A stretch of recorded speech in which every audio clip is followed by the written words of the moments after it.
আমি আগামীকাল দিনের 11:50 জনাব তারেক রহমান বাংলাদেশ অবস্থান করব।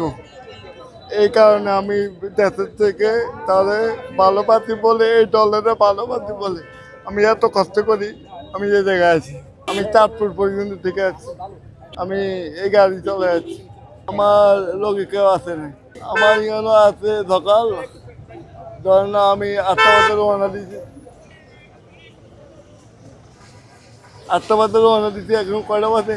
আর 1টা বাজিয়েছি। মানে রাত 8টায় রওনা দিয়েছিলেন?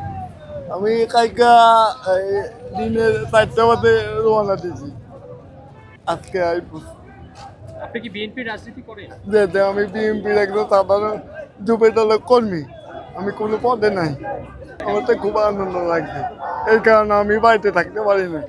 আসলে আমার বউ, আমার মা কইতেন তুমি কই যাও, আমি কই ঢাকা যাই। কই কি জন্য, আমি কই তাদের আমার বাংলাদেশে আসবে।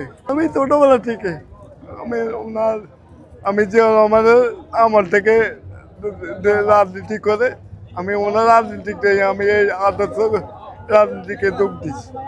আমার বাপে কোলো করি নিয়ে আমার খবরে দেয় একটু, আমার বাপকে, আমি বাপকে তো আমি এগুলো এসেছি বুঝলেন। আমি তো এই দলের পাই নাই, আমি ছোটোবেলাতে দলে এই জিয়া রহমানের আদেশ, খালেদা জিয়ার আদেশ, উনি তো আপত্তির নেত্রী, উনি কোনোদিনও দেশটাই পালাই না শেখ হাসিনার মতন। এই ছবিটা দাঁড়াতে না এত খুব নির্যাতন করছে পাবলিকে।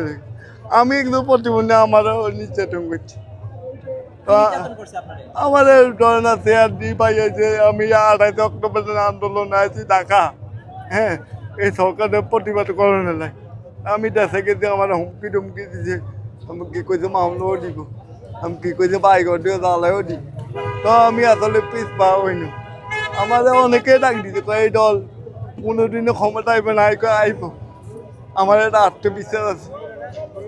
দেখেন একটা উসুল লাগতে শেখ হাসিনা এটা জায়গা কইছে, আরে ওই ছাত্র আন্দোলনে ওই এই শেখ হাসিনা পালাই গেছে, পালাই যাওয়ানে আজকে আমরা কথা বলতে আছি।